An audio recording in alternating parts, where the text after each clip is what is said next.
Today I'm going to be going over the Mulligan and matchup guide for Murloc Paladin. This is the stock list that I've been running with, and if you watched yesterday's video, I discussed how Consecration is often traded out for 2 Truesilver Champions if you're playing this deck in Legend. Now, Imprisoned Sungill is definitely the #1 top priority, in my opinion, that you should keep almost no matter what the matchup is. Imprisoned Sungill is very important to the game plan. Make sure it's 3 minions for 1, even if it comes a couple turns later, and sets up for a really nice Coldlight Seer and a Felfin Navigator turn on turns 3 and 4. Murloc Tidecaller is another thing that you really want a hard mulligan for. You really want this card early in the matchup. The same goes with the cards Murmy. All 3 of these 1-drops you definitely want early on in the game. Hand of Adal, I've seen a lot of people keep this card, and I think that's a pretty big mistake. This card only works pretty well when you already have a minion on board, like a Tidecaller or a Murmy that you got out on turn 1, and it's stuck. The problem is that you're never guaranteed that a minion will stick on turn 1. Especially if you're on the coin rather than the play, this card is really bad.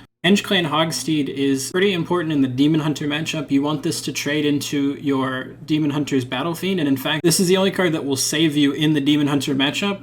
The fact that it does 2 damage and has a Murloc body summoned with it is important in the Demon Hunter matchup because you want to be trying your hardest to stick as many threats as you can early on so that they can't handle a humongous board coming out of you. Murgur Murgurgle, you definitely want to be keeping early on in the game and probably playing it as soon as you possibly can. Now, this doesn't mean playing this card over playing other cards that give you a little more tempo. In fact, if you have a turn 1 Imprisoned Sungill and a turn 2 Murloc Tidecaller and a Murmy, you should play that instead of going turn 1 Imprisoned into turn 2 Murgur Murgurgle, especially in a matchup where your opponent's also going to be playing some minions. Murloc Tidehunter is kind of the same thing. You want to keep this in matchups pretty much every single time. It serves as another copy of Imprisoned Sungill. It's your only other card that has 2 minions attached to it that summon at the same time. So pretty important when setting up for Coldlight Seer or any of your other buffers. Speaking of the buffers, Coldlight Seer is really the only one that I would consider keeping, and only keeping Coldlight Seer if you already have an Imprisoned Sungill that you know is going to pop off. Often you win games by Imprisoned Sungill going off on turn 1,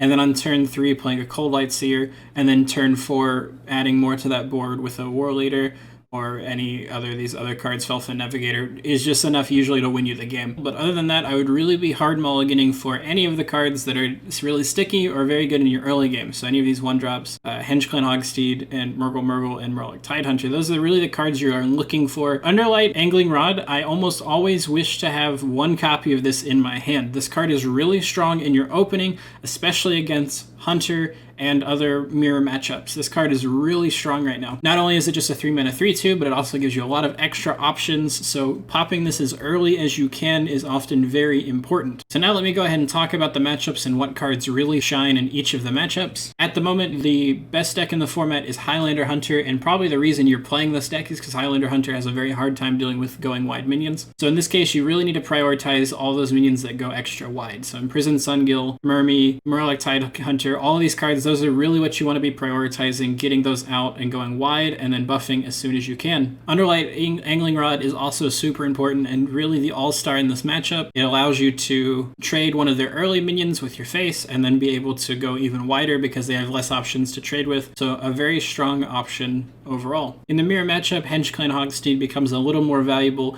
Hand of Adal actually becomes a little more valuable, especially on the play, because it allows you to trade your 1-drop into their 1-drop and still have a minion presence on board. So this is a little more valuable in that matchup.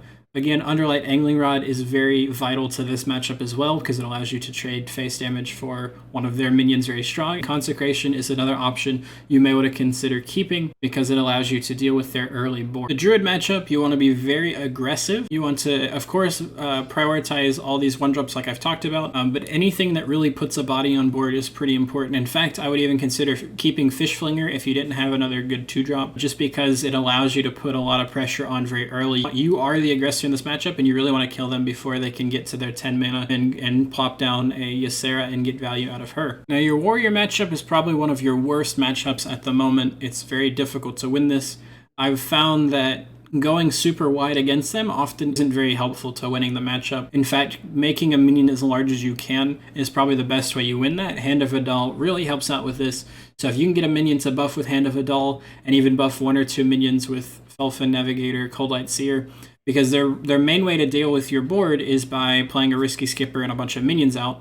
And if you make it hard for them to deal with that, then you're going to have an easier time winning the game. Although this is a very difficult matchup, I wouldn't expect winning more than 1/3 of your warrior matchup. Against Rogue, I found that Murloc Tidecaller isn't the best card to have, although I would probably still consider keeping it, especially if you have a Tidehunter follow-up turn.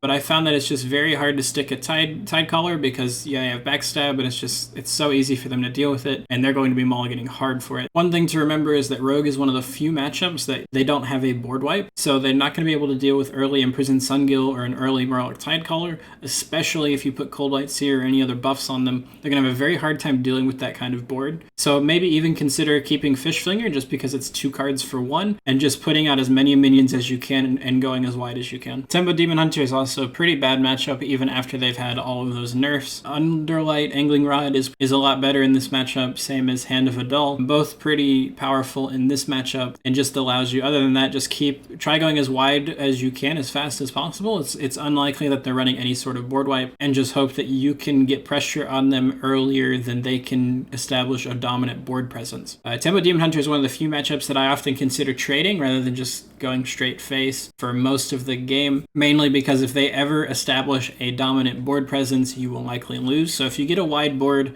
with a Murloc Warleader and they don't have a lot of minions on board, I would consider trading because they can often take a small board advantage into a win. Mage is a pretty straightforward matchup. You really just want to be as aggressive as possible and just hope they don't have as many board wipes as they pack in their deck lists. Just play your regular game plan and try playing around a rolling fireball, and you'll do as well as you possibly can. There's not a ton of ways to shore up against this matchup besides just play the best that you can.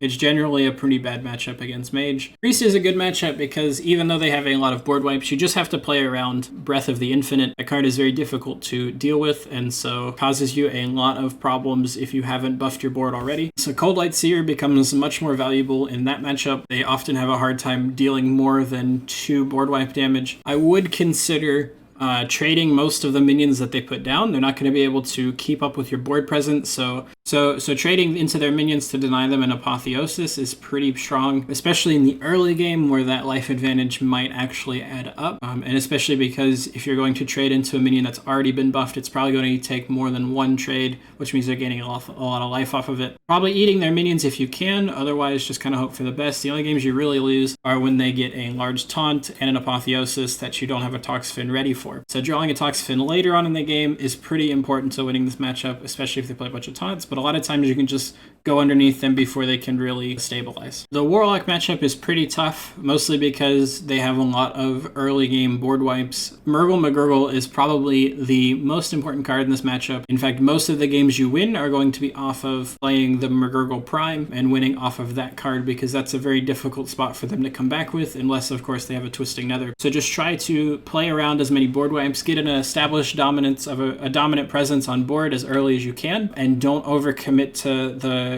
extending against a Warlock. A difficult matchup to navigate. Overextending is really the only way you lose, but of course you have to sort of overextend to win, so it's a very, very fine balance, and because of that it's a very difficult matchup. It mostly depends on how many board wipes they end up drawing. And I actually haven't got to play against a lot of Shaman, mostly because Shaman's kind of out of the meta at the moment. So I would consider just playing the best that you can, going wide and seeing what happens. Just look out for Lightning Storm, of course. Without a spell totem, it's pretty difficult. It will deal with your board, so maybe keeping a Coldlight Seer if you think the deck runs a Lightning Storm.